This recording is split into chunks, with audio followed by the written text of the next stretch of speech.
अभियांत्रिकी, हेडिंग डालना आनुवांशिक अभियांत्रिकी।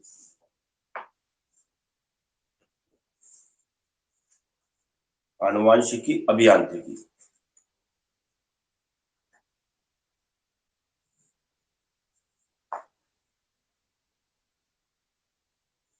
लिखना है इसमें आनुवांशिक अभियांत्रिकी में।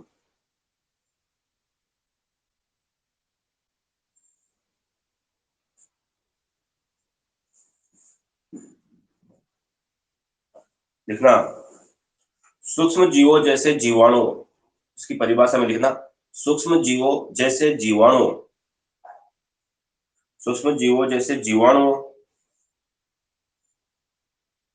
एक कोशिकीय जंतुओं, सूक्ष्म जीवों जैसे जीवाणु, एक कोशिकीय जंतुओं, पादपों, तो लिखता हूं सूक्ष्म जीवों जैसे जीवाणुओं, एक कोशिकीय जंतुओं व पादपों, एक कोशिकीय जंतुओं व पादपों तथा इनके घटकों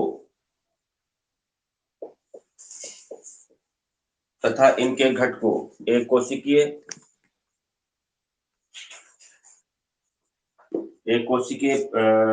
जैसे सूक्ष्म जीव जैसे जीवाणु, एक कोशिकीय जंतु, पादपों और इनकी पादपों और जंतुओं और उनके घटकों, ठीक है, लिख लिया। जीवाणु, एक कोशिकीय जंतुओं व पादपों तथा इनके इनके घटकों का उपयोग करके, इनके घटकों का उपयोग करके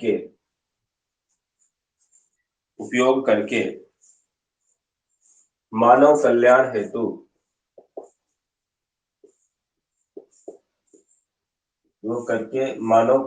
हेतु उपयोग में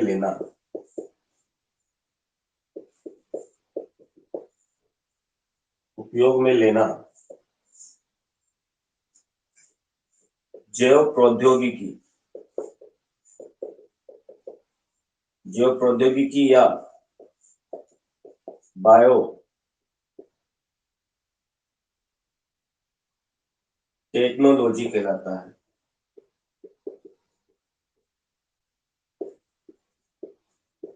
जैव प्रौद्योगिकी या सूक्ष्म जीवों जैसे जीवाणु, एक कोशिकीय जंतुओं और पादपों तथा इनके घटकों का उपयोग करके मानव कल्याण हेतु उपयोग में लेना जैव प्रौद्योगिकी या बायोटेक्नोलॉजी कहलाता है। जैव प्रौद्योगिकी या बायोटेक्नोलॉजी कहलाता है। फिर लिखना आगे तथा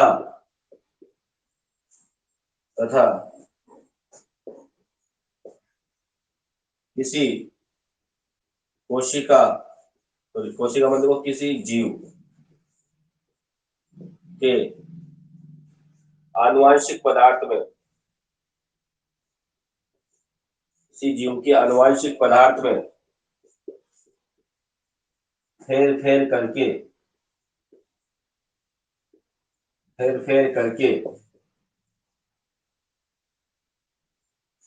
तकनीकी की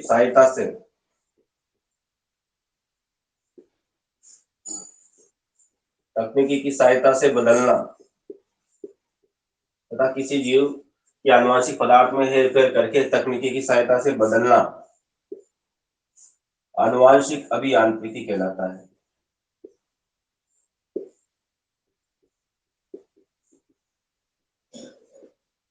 आनुवांशिक अभियांत्रिकी कहलाता है। तो सिंपल सी परिभाषा लिख लो आप पहले कि जीवाणु एवं एक कोशिकीय जंतुओं, पादपों तथा इनके घटकों का उपयोग करके मानव कल्याण हेतु उपयोग में लेना जैव प्रौद्योगिकी या बायोटेक्नोलॉजी कहलाता है तथा किसी जीव के आनुवांशिक पदार्थ में हेरफेर करके तकनीकी की सहायता से बदलना आनुवांशिक अभियांत्रिकी कहलाता है। ठीक है, क्या कहलाता है? आनुवांशिक अभियांत्रिकी कहलाता है। तो बहुत सारी बातें हैं करने को तो इसमें, ठीक है। तो इसको बोलेंगे हम आनुवांशिक अभियांत्रिकी। आगे बढ़ते हैं, आगे लिखेंगे अगली लाइन में ऐसे लिखते जाओ। 1970 में 1970 में कल वाला ही टॉपिक है बेटा, कल वाले टॉपिक को अपन लिख रहे हैं। 1970 में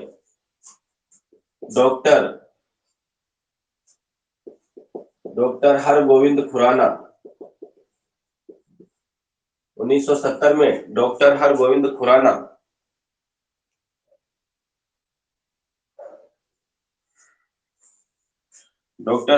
खुराना ने परख नली में जीन संश्लेषण किया। 1970 में डॉक्टर हरगोविंद खुराना ने परख नली में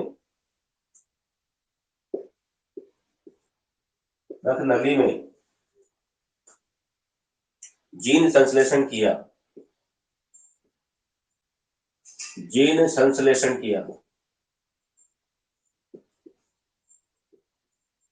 परख नली में जीन संश्लेषण किया और क्या क्या देखो, तथा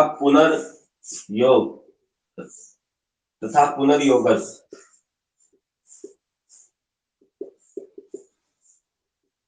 डीएनए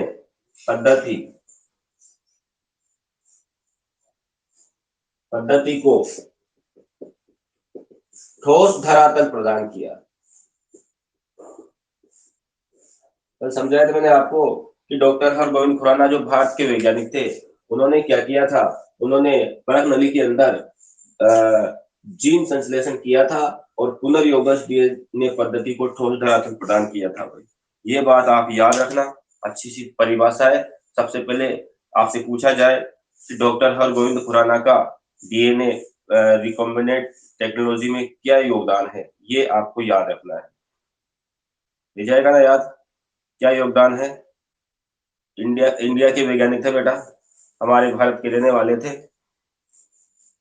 ठीक है, इसके बाद आप देखना एक लाइन लिखना आगे,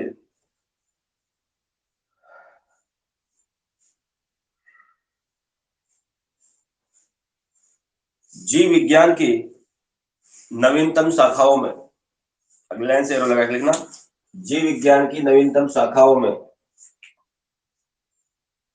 बायोटेक्नोलॉजी को, जीव विज्ञान की नवीनतम शाखा में बायोटेक्नोलॉजी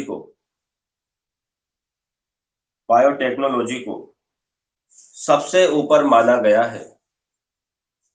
बायोटेक्नोलॉजी को सबसे ऊपर माना गया है। सबसे ऊपर माना गया है।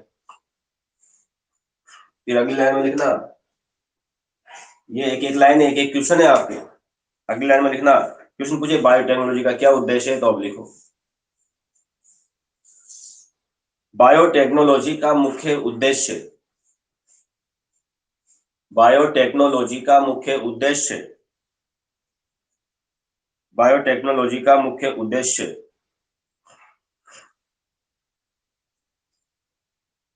विभिन्न जंतुओं व पौधों की आनुवंशिकता, विभिन्न जंतुओं व पौधों की आनुवंशिकता में, बायोटेक्नोलॉजी का मुख्य उद्देश्य विभिन्न जंतुओं व पादपों की आनुवंशिकता में पर्याप्त गुणवत्ता सुधार करना है। आनुवंशिकता में पर्याप्त गुणवत्ता सुधार करना है। पर्याप्त गुणवत्ता सुधार करना है, ये इसका उद्देश्य हो जाता है एक।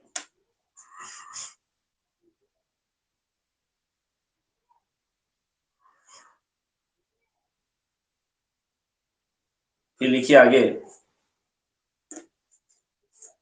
अगली लाइन में लिखना, अगली लाइन में थोड़ा टॉपिक डालना छोटा सा और उसमें लिखना पुनर्योगस डीएनए, टॉपिक डालना पुनर्योगस डीएनए।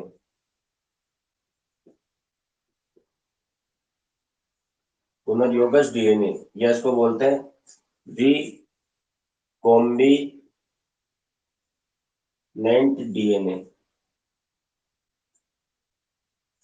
रिकॉम्बिनेंट डीएनए, पुनर्योगज डीएनए या रिकॉम्बिनेंट डीएनए।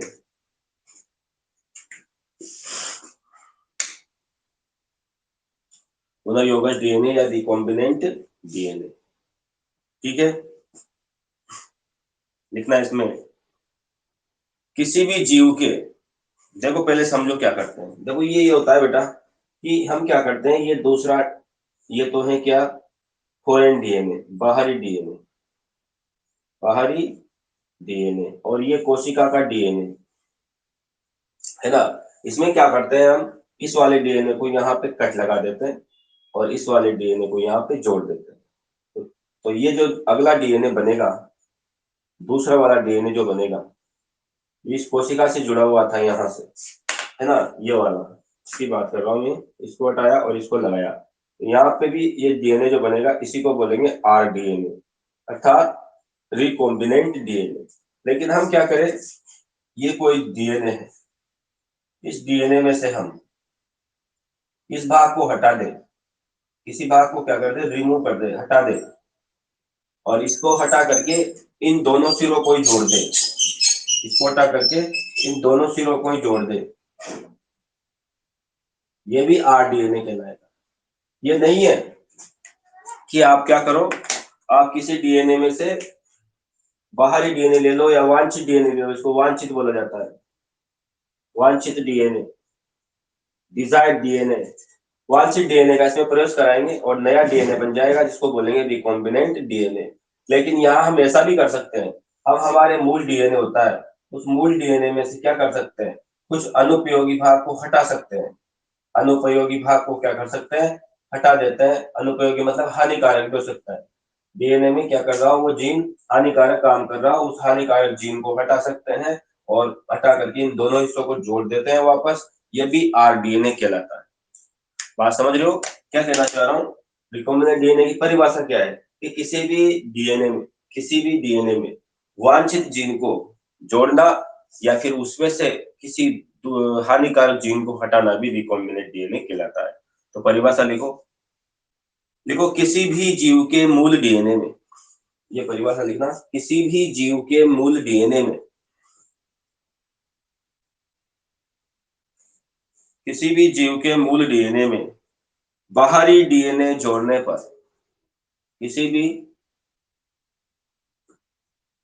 जीव के डीएनए में, मूल डीएनए में बाहरी डीएनए जोड़ने से उत्पन्न, बाहरी डीएनए जोड़ने से उत्पन्न परिवर्तित डीएनए, उत्पन्न परिवर्तित डीएनए पुनर्योगज डीएनए कहलाता है। परिवर्तित डीएनए पुनर्योगज डीएनए कहलाता है, पुनर्योगज डीएनए कहलाता है। ठीक है, क्या कहलाता है, पुनर्योगज डीएनए कहलाता है।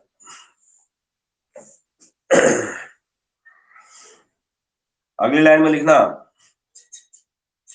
पुनर्योगज डीएनए की खोज, इसी में इसके नीचे लिखना पुनर्योगज डीएनए की खोज,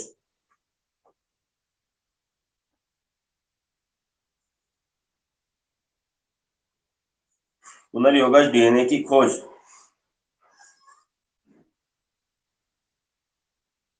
स्टेनले कोहन, स्टेनले कोहन नाम लिखो वैज्ञानिकों के, स्टेनले कोहन,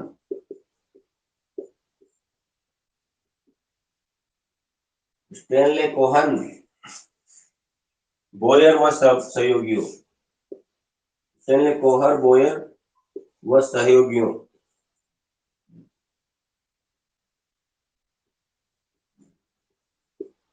स्टेनले कोहर, बोहर व सहयोगियों द्वारा 1973 में, सहयोगी द्वारा 1973 में, स्टेनले कोहर, बोयर व सहयोगी द्वारा 1973 में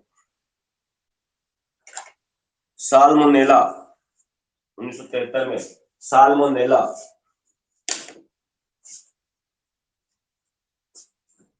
साल्मोनेला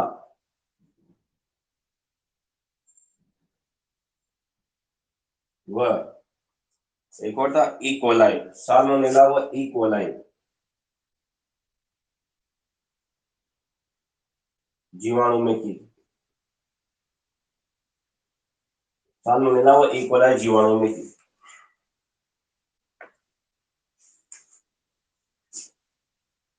है ना, स्टेनले कौन सहयोगी ने साल्मोनेला व इकोलाई जीवाणु में की, और इसी में लिखना आ गया आप इन्होंने, इन तीनों ने, है ना, इन्होंने साल्मोनेला व इकोलाई के बीच, इकोलाई के बीच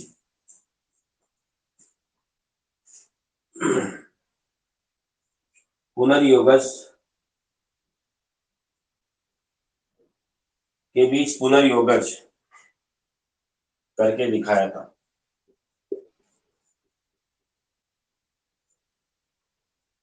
ये लाइन लिख लो, स्टेनले कौन सहयोगी ने इसकी खोज करी थी, इन्होंने साल्मोनेला व इकोलाई में जीवाणु में की, इन्होंने साल्मोनेला व इकोलाई के बीच पुनर्योगज करके दिखाया था। ये लाइन याद रखो, सिंपल सी परिभाषा है, हिस्टोरिकल बातें हैं, हिस्ट्री की बातें हैं, याद रखते रहो। उसके बाद अगली लाइन में हेडिंग डालो,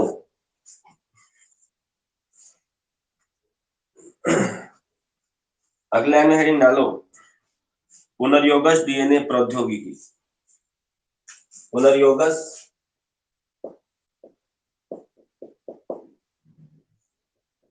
डीएनए प्रौद्योगिकी।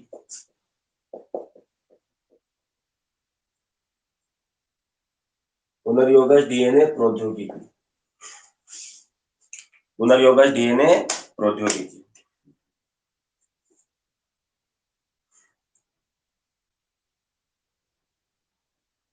ठीक है, पुनर्योगज डीएनए प्रौद्योगिकी, इसमें क्या होता है देखना,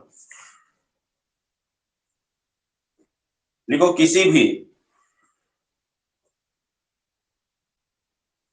जीव के डीएनए में हेरफेर करने, किसी भी जीव के डीएनए में हेरफेर करने के लिए, किसी भी जीव के डीएनए में हेरफेर करने के लिए आवश्यक, किसी भी जीव के डीएनए में हेरफेर करने के लिए आवश्यक प्रभावी प्रक्रमों को, आवश्यक प्रभावी प्रक्रमों को,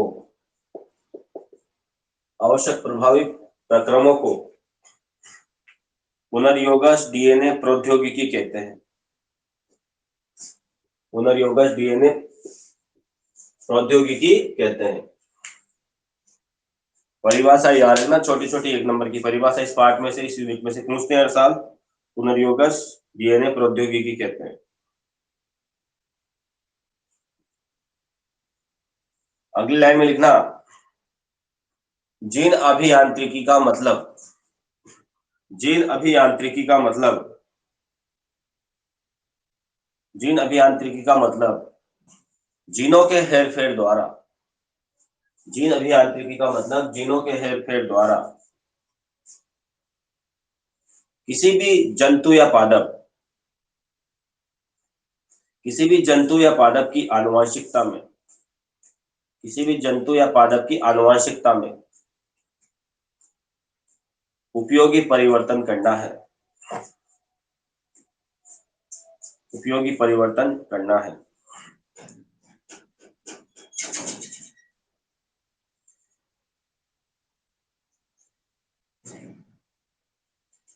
नेक्स्ट लाइन से लिखना, क्वेश्चन लिखना है आप लोग, रिपीट, आनुवंशिक अभियांत्रिकी का मतलब जीनों के हेरफेर द्वारा किसी भी जीव, किसी भी जंतु या पादप की, किसी भी जंतु या पादप की आनुवंशिकता में परिवर्तन करना है, जंतु या पादप की आनुवंशिकता में परिवर्तन करना।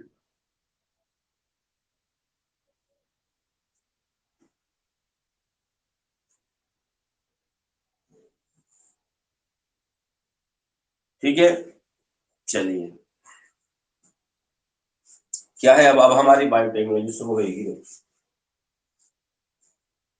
अब देखो, हमें क्या करना है, आनुवंशिक अभियांत्रिकी करना है, पुनर्योगज डीएनए तकनीक है, इसका कैसे क्या करेंगे, तो हमको ये याद रखना है। क्वेश्चन हमारा क्या है, क्वेश्चन लिखना इस तरह से, पुनर्योगज पुनर्योगज डीएनए तकनीक के मुख्य चरण, पुनर्योगज डीएनए तकनीक के मुख्य चरण कौन कौन से है। ये प्रश्न है, पुनर्योगज डीएनए तकनीक के मुख्य चरण कौन कौन से है। इसका आंसर लिखो, इसका आंसर में इसके चरण लिख दो सारे के सारे। पहला चरण है नंबर 1, वांछित जीन की पहचान वो पृथक्करण। कि हम सबसे पहले क्या करेंगे, हम सबसे पहले ये काम करेंगे कि हमारा जो वांछित जीन है या डीएनए जो भी है, उसकी हम पहचान करेंगे कि हमको क्या करना है, कि हमको कौन सा जीन किसमें ट्रांसफर करना है ना। हमें उपयोगी जीन को ट्रांसफर करना रहेगा ज्यादातर, और हानिकारक जीन को वहां से हटाना रहता है। तो यहाँ पे हम क्या करेंगे, हमें मान लीजिए टमाटर का बारे में हम कुछ कर रहे हैं कि टमाटर की जो छाल है वो बहुत जल्दी गल जाती है, टमाटर खराब हो जाते हैं। तो हम ऐसे जीन को हटाएंगे जो टमाटर की छाल को गलने नहीं देगा, है ना। ऐसे जीन को उसमें रखेंगे बाहर से ला करके, उसमें से निकाल करके, वही 2 तरह के टमाटर हो जाते हैं। एक की छाल बहुत दिनों तक चलती रहती है, उसका जीन निकालेंगे और हमारे देसी टमाटर के जीन में उसको डाल देंगे, जिससे ये प्रक्रिया हो जाएगी। तो उसको पहले तो क्या करेंगे, पहचान करेंगे किसको हटाना है किसको जोड़ना है, वो पहचान करेंगे। उसके बाद वहां पर हम उसको अलग करके लाएंगे, ये पहला काम। दूसरा काम क्या करेंगे, क्लोनिंग वाहक का चयन, क्लोनिंग वाहक का चयन, वाहक का चयन, क्लोनिंग वाहक का चयन। ठीक है, क्लोनिंग वाहक का चयन किया जाएगा। देखिए, क्लोनिंग वाहक को सबसे पहले हमने क्या किया, वांछित जीन को पहचाना, फिर उसको अलग किया, फिर उसको लेके भी तो आना है ना। किस में लेके आओगे, कौन सा वाहन है कौन सा वाहक है, उसको लेके आओगे। उसके बाद वांछित जीन जो हम लेके आए थे उसका इस वाहक को बिठाएंगे। देखो सबसे पहले ये आदमी या जीन खड़ा हुआ है, ये हमने क्या किया, इसको यहाँ से बहुत सारा में इसको क्या कर लिया, अलग कर लिया। अलग करने के बाद क्या होगा, इसको हम वाहक में बिठाएंगे। किसमें बिठाएंगे, वाहक में। चलो ये वाहक में बिठा दिया, ये क्या है, वाहक। ऐसे पहला काम ये होगा, है ना। हम पृथक करेंगे जीन को, ये जीन है हमारा, जीन को हमने पृथक किया और पृथक करके हमने क्या कर लिया, यहाँ पर इसको वाहक में बिठा लिया। तो तीसरा पॉइंट लिखना, वांछित जीन का वांछित जीन का क्लोनिंग वाहक में निवेशन, वांछित जीन का क्लोनिंग वाहक में निषेचन, सॉरी निवेशन। अब ये इसको क्लोनिंग वाहक में बिठा दिया हमने, वाहक वाहक ढूंढा, फिर वाहक में क्या कर दिया, वह निवेशन, उसका निवेश कर दिया उसमें। भाई ठीक है, तू इस गाड़ी में बैठ और चल, इस गाड़ी में बैठ के तू दूसरी जगह चल। कहाँ जाएगा अब ये, अब पुनर्योगस डीएनए का परपोषी कोशिका में गुणन। अब यहां से क्या हुआ, पुनर्योगस पुनर्योगस डीएनए का परपोषी में परपोषी में या परपोषी कोशिका में गुणन। देखो ये इसको ले लिया हमने, इसी को बोलेंगे आरडीएनए। आरडीएनए इसमें चला गया और इसको फिर हमने क्या किया, दूसरी किसी कोशिका में क्या कर दिया, प्रवेश करा दिया। दूसरी किसी कोशिका में प्रवेश करा दिया। अब वहां पे ये क्या करेगा, अपनी वृद्धि करेगा, अपने आप गुणित हो जाएगा वहां पर, है ना, अपना गुणन करेगा। इसको इसमें प्रवेश करा दिया। तो चौथा पॉइंट हो जाएगा पुनर्योगज डीएनए का परपोषी कोशिका में गुणन। अगला पॉइंट, क्लोन की गई जीन की पहचान, क्लोन की गई जीन की पहचान, ये अगला काम करेंगे कि हमने जो जीन यहाँ पे क्लोन किया, एक जीन से यहाँ कितनी सारी जीन हो गई, ऐसी बहुत सारी जीन हो गई, ऐसे बहुत सारी जीन बन जाएगी इसके अंदर ये। तो हमको ये पहचानना है इतनी सारी जीन में से कि हमारी जीन कौन सी है, हमने किसको यहाँ पे किसके लिए हम इसको लेके आए थे और हमने क्या किया। तो बहुत सारी जीन की पहचान करेंगे। देखो पहले तो क्लोन की गई जीन, तो बहुत सारा क्लोन हो गया यहाँ, तो कौन सा जीन हमारा था उसका पता नहीं चल पा रहा, तो उसका पता करेंगे, ये भी इसका टूल्स होगा। छठा पॉइंट क्या कहता है, छठा पॉइंट कहता है वांछित जीन की अभिव्यक्ति। रुको रुको, क्लोन की गई जीन की पहचान वो अन्य जीवों में, ये भी लिखो, पहचान वो अन्य जीवों में, पहचान वो अन्य जीवों में, पहचान करके उसको अन्य जीवों में क्या करेंगे, स्थानांतरण कर देंगे, ट्रांसफर कर देंगे। यहां से निकालो इसको, फिर दूसरे किसी जीव में इसको क्या कर दो, ट्रांसफर कर दो। ये काम ये चलता रहेगा ऐसे हमारे। छठा पॉइंट क्या कहता है, वांछित जीन की अभिव्यक्ति। वांछित जीन जो है वो अभिव्यक्ति देगा अपनी, मैं आ गया हूं,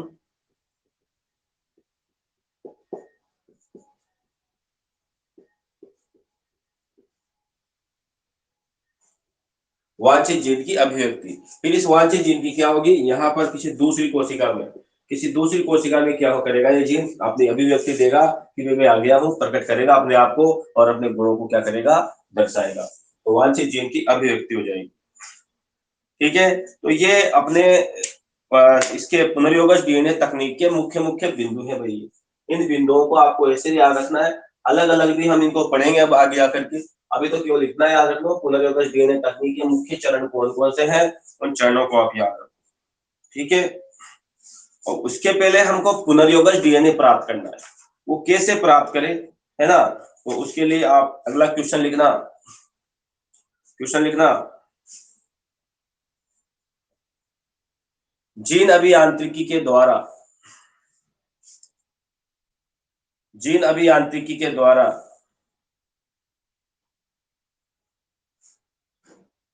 पुनर्योगज डीएनए,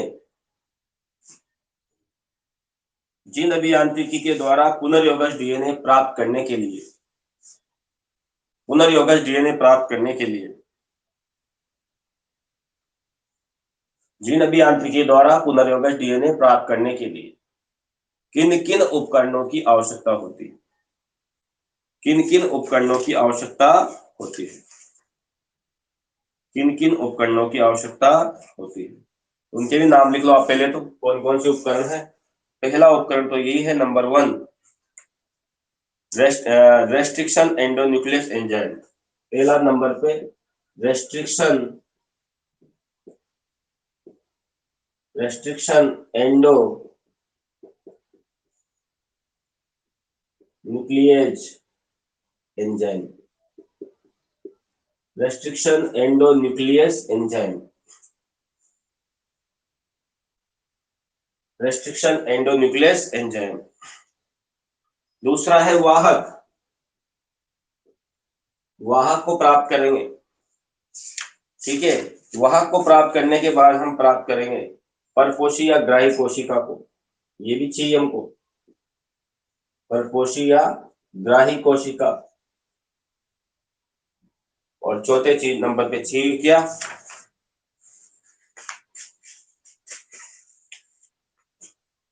चौथे नंबर पे चाहिए जीन बैंक। ऐसे इतनी सारी चार चीजें तुमको चाहिए चाहिए भाई।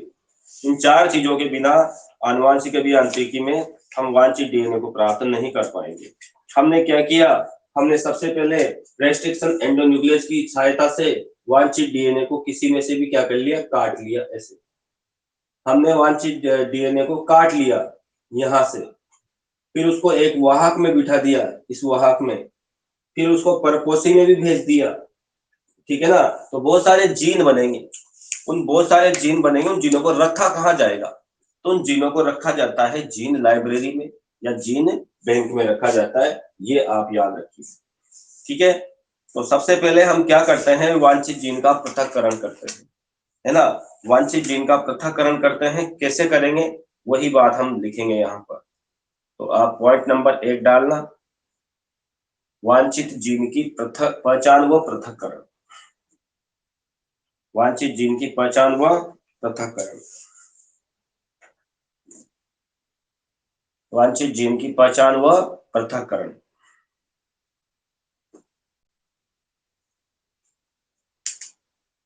देखो, वांछित जीन की पहचान करते हैं विशेष प्रकार के मार्कर जीन से, है ना, इतना डिटेल नहीं है अपनी बुक में। विशेष प्रकार के जीन होते हैं, मार्कर जीन, जो पहचान कर लेते हैं कि ये जीन है फलाना फलाना, इसकी ये इस तरह की अभिव्यक्ति होती है, तो उसकी पहचान करेंगे।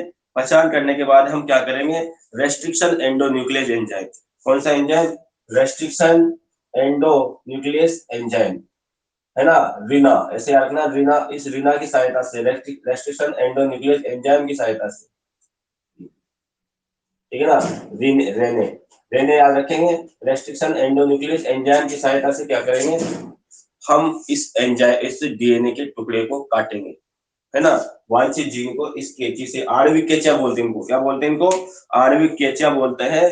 और इसके लिए इन्होंने, जो वैज्ञानिक थे, यहाँ था वर्नर और ऑर्बर, क्या नाम था, एक वैज्ञानिक का वर्नर था और ऑर्बर था, और हैमिल्टन और स्मिथ, ये दो तीन वैज्ञानिक थे। इन्होंने क्या किया था, 1917 में रेस्ट्रिक्शन एंडोन्यूक्लियस एंजाइम की क्या करी थी, खोज करी थी। किसने करी थी, नाम याद रखना, वर्नर और ऑर्बर। पहले इसमें लिखो थोड़ा सा, पहला पॉइंट लिखो आप, वांछित जीन की पहचान व पृथक्करण, लिख लिया आपने ये, इसके बाद लिखना,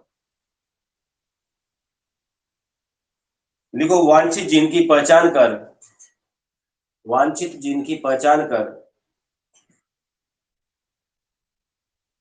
उसे पृथक करने के लिए, वांछित जीन की पहचान कर उसे पृथक करने के लिए एक एंजाइम का प्रयोग किया जाता है, एक एंजाइम का प्रयोग किया जाता है, एक एंजाइम का प्रयोग किया जाता है, जिसे जिसे प्रतिबंध या सीमित, जिसे जिसे प्रतिबंधित, जिसे प्रतिबंधित या सीमित, जिसे प्रतिबंधित या सीमित अंतर न्यूक्लियस, अंतर न्यूक्लियस, जिसे प्रतिबंधित या सीमित या अंतर न्यूक्लियस, पोस्टर में लिख लेना पूरा नाम, restriction endonuclease,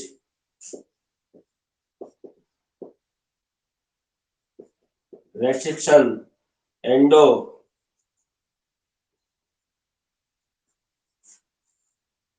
restriction endonuclease, endonuclease enzyme, ऐसे लिखना कोष्टक में, प्रतिबंधित या सीमित अंतर न्यूक्लियस, जिसे प्रतिबंधित, सीमित या अंतर न्यूक्लियस रेस्ट्रिक्शन एंडोन्यूक्लियस एंजाइम कहा जाता है, रेस्ट्रिक्शन एंडोन्यूक्लियस एंजाइम कहा जाता है। एक एंजाइम का प्रयोग किया जाता है जिसे रेस्ट्रिक्शन एंडोन्यूक्लियस एंजाइम कहा जाता है, ये लिखना। 1970 में 1970 में इस एंजाइम की खोज,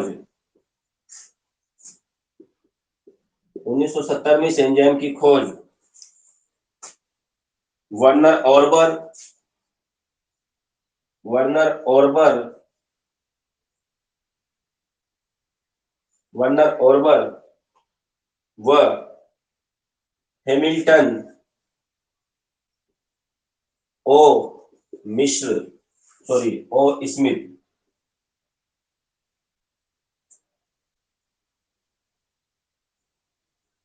वर्नर ऑर्बर व हैमिल्टन ओ मिश्र द्वारा की गई खोज, हैमिल्टन ओ स्मिथ द्वारा की गई भाई, वर्नर ऑर्बर व हैमिल्टन ओ स्मिथ के द्वारा इसकी खोज करी गई थी। नाम याद रखना, बहुत इंपॉर्टेंट है, इसमें से क्वेश्चन आया था पिछली बार, इसमें से, इस टॉपिक में से प्रश्न पूछा गया था, है ना, हैमिल्टन ओ स्मिथ के द्वारा इसकी खोज करी गई। ठीक है, बात समझ रहे हो, समझ रहे हो। उसके बाद चलते हैं आगे, ये रेस्ट्रिक्शन एंडोन्यूक्लियस एंजाइम क्या है, इसके बारे में बात करते हैं, ये इसकी विशेषता क्या है ना, कैसे काम करता है ये, तो हेडिंग डालना अगली, रेस्ट्रिक्शन एंडोन्यूक्लियस एंजाइम की विशेषताएं। रेस्ट्रिक्शन एंडोन्यूक्लियस एंजाइम की विशेषताएं, इनको क्या बोला है? रिस्ट्रिक्शन, प्रतिबंधित। प्रतिबंधित का मतलब ये है कि इसको भेजने गया था, इसको डीएनए को काटने भेजा गया, तो ऐसा नहीं है कि डीएनए को मर्जी पड़े जहां से काट देगा। ये विशेष जगह से, जहां से हम प्रतिबंध लगाते हैं इस पे, उसी जगह से ये उसको काटता है। ऐसा नहीं है कि हर जगह मर्जी पड़े जहां से काट के लिया, ये ऐसा नहीं काटता ये सिर्फ विशेष जगह से ही उसको क्या करता है? काटता है। लिखो आगे। पहली विशेषता में लिखना नंबर 1, रेस्ट्रिक्शन एंडोन्यूक्लियस एंजाइम को, रेस्ट्रिक्शन एंडोन्यूक्लियस एंजाइम को, रेस्ट्रिक्शन एंडोन्यूक्लियस एंजाइम को आणविक कैचिया कहा जाता है। आणविक कैचिया कहा जाता है। रेस्ट्रिक्शन एंडोन्यूक्लियस एंजाइम को आणविक कैचिया कहा जाता है।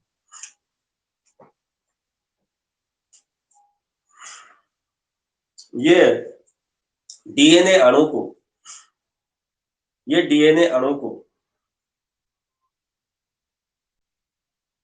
एक निश्चित स्थल पर, डीएनए अणु को एक निश्चित स्थल पर काटते हैं। डीएनए अणु को एक निश्चित स्थल पर काटते हैं। ठीक है, डीएनए अणु को एक निश्चित स्थल पर काटते हैं, इसका आप अच्छी तरह से ध्यान रखना। फिर आगे बढ़ते हैं।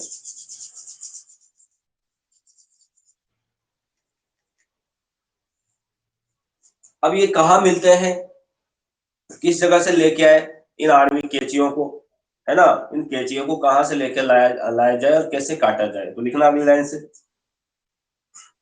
प्राकृतिक रूप से, पॉइंट नंबर 2, प्राकृतिक रूप से ये एंजाइम,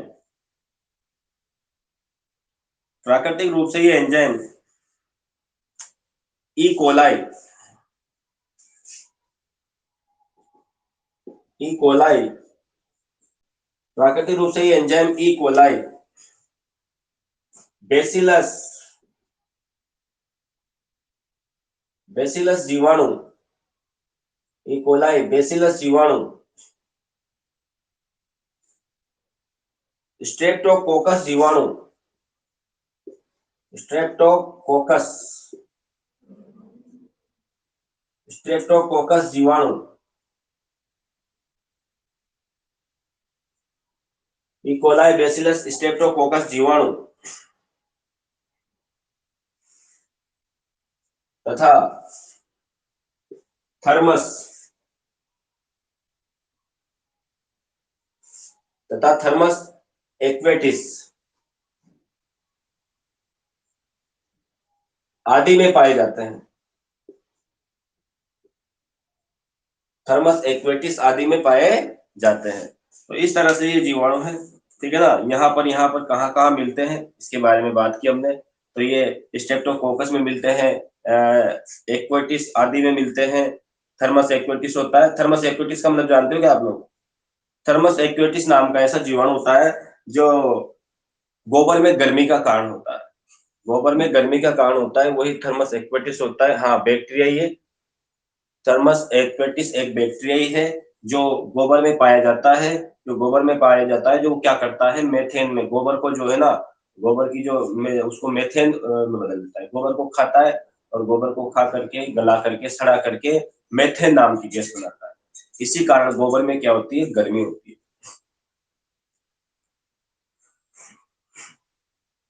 हाँ, हो सकता है सल्फर में भी पाया जाता हो, ठीक है ना? तो ये बैक्टीरिया क्या करता है, गोबर में गर्मी का कारण होता है। अपन को तो बस बुक के अकॉर्डिंग चलना है। नेक्स्ट लिखना आगे, अगली लाइन से। रेस्ट्रिक्शन एंडोन्यूक्लियस एंजाइम 3 प्रकार के होते हैं। रेस्ट्रिक्शन एंडोन्यूक्लियस एंजाइम 3 प्रकार के होते हैं। रेस्ट्रिक्शन एंडोन्यूक्लियस एंजाइम 3 प्रकार के होते हैं। देखिए तीनों प्रकार कौन कौन से हैं।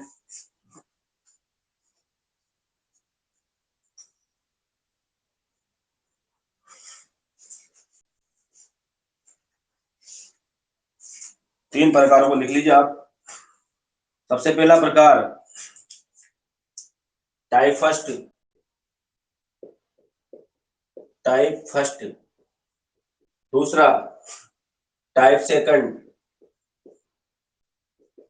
टाइप फर्स्ट, टाइप सेकंड, और तीसरा टाइप थर्ड। ऐसे होते हैं इनके प्रकार, फर्स्ट, सेकंड और थर्ड। इसको बोलते हैं आर फर्स्ट, इसको बोलते हैं आर सेकंड, वो तो एक ही बात है, और इसको बोलते हैं आर थर्ड। इस तरीके से बोला जाता है। ये सब एंडोन्यूक्लियस है। टाइप फर्स्ट पीछे जोड़ दो, endonuclease,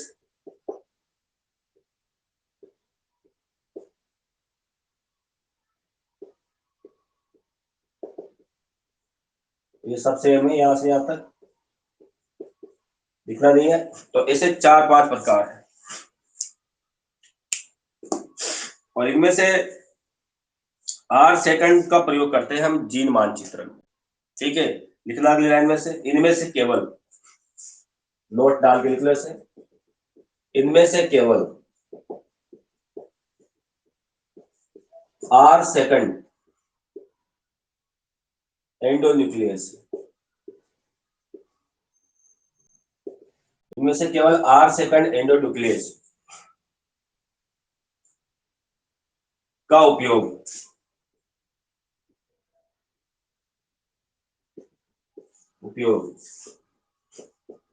gene cloning, gene cloning व रिस्ट्रिक्शन मानचित्रण में,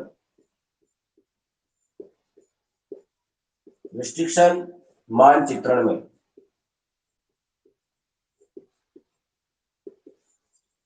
किया जाता है,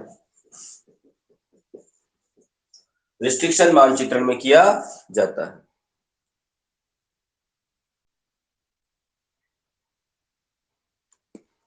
रिस्ट्रिक्शन मानचित्रण में किया जाता है, बस थोड़ा सा है, केवल एग्जाम्पल लिख के फिर कर देंगे क्लास को बंद। फर्स्ट है हमारा इको आर फर्स्ट,